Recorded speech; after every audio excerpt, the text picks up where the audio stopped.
वन्दे गुरूणां चरणारविन्दं सन्दर्शितस्वात्मसुखाम्बुदीनां जनस्य येषां कुलिगायमानं संसारहालाहलमोघशान्त्यै श्रीमदे வேதாந்தராமானுஜமகாதேசிகாய நமஹ.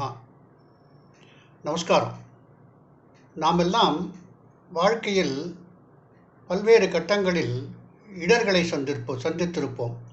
பல தடைகளை சந்தித்திருப்போம். பல நேரங்களில் பல காரணங்களால் இடையூறுகள் மட்டுமே பலருக்கு ஏற்பட்டு கொண்டிருக்கிறது. எந்த காரியம் எடுத்தாலும் தடை, எதை செய்தாலும் தடை, எதுவும் முட்டி மோதி நின்று கொண்டிருக்கின்றது.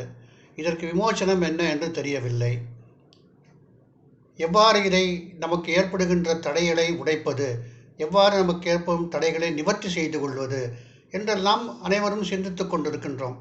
பலருக்கு தடைகளே வாழ்க்கையின் முக்கிய பிரச்சனையாக இருக்கின்றது. அதை எவ்வாறு நிவர்த்தி செய்வது என்று பல பெரியோர்கள் பலவிதமான வழிகளை காட்டி தந்துள்ளார்கள். ஆனால் நாலாயிர திவ்ய பிரபந்தத்தில் பெரிய திருமொழி என்று இருக்கிறது. திருமங்கையாழ்வார் பாடிய பாசுரங்கள். அதிலே 4ஆம் பத்திலே 7ஆம் திருமொழி. கண்ணார் கடல் போல் திருமேனி கரியாய் நன்னார் முனை வெண்ணிகொள்வார் மன்னனாங்கூர் திண்ணார் மதில் சூழ் திருவள்ளக்குளத்துள் அண்ணா அடியேன் இடரை களையாயே என்று துவங்குகின்ற 10 பாசுரங்கள். திருவள்ளக்குளம் என்கின்ற திவ்ய தேச எம்பெருமானிடம் ஆழ்வார் முறையிடுகின்றார். தன்னுடைய இடர்களையெல்லாம் களைய வேண்டும் என்று கதறுகின்றார். அங்கு எம்பெருமானை ஆழ்வார் அண்ணா என்று அழைக்கின்றார்.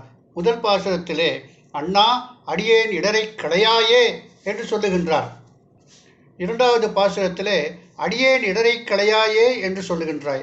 3வது பாசுரத்திலே நெடியாய் அடியேன் இடர் நீக்கே என்று கேட்கிறார். வினையாயின பாட்டே என்று சொல்லுகின்றார். அவர் அடுத்த பாசுரத்திலே ரொம்ப அழகாக சொல்லுகின்றார். கல்லால் கடலை அணை கட்டி உகந்தாய் நல்லார் பலர் வேதியர் மன்னிய நாங்கூர் செல்வா திருவள்ளக்குளத்து உறைவானே எல்லா இடரும் கெடுமாறு அருளாயே, எல்லா இடரும் கெடுமாறு அருளாயே என்று இந்த பாட்டிலே ஆழ்வார் பகவானை பிரார்த்திக்கின்றார். அதாவது பெரியவர்கள் மிகவும் அற்புதமாக காட்டி தந்திருக்கிறாள். 4000 பலவிதமான பிரச்சனைகளுக்கும் திருவாய்மொழியிலே நூல் கயிறு போட்டு பார்ப்பது என்ற வழக்கம் கூட பெரியவர்கள் உண்டு. இப்பொழுது பல விஷயங்கள் எல்லாம் மறைந்து போய்விட்டன. இந்த பாசுரத்திலே கல்லால் அணை கட்டி உகந்தாய் என்ற இந்த பாசுரத்தை பெரியவர்கள் நம்முடைய இடர்கள் எல்லாவற்றையும் களைவதற்கு ஜபம் செய்வது மிகவும் உகந்த வழியை காட்டும் என்று சொல்லுகின்றார்கள்.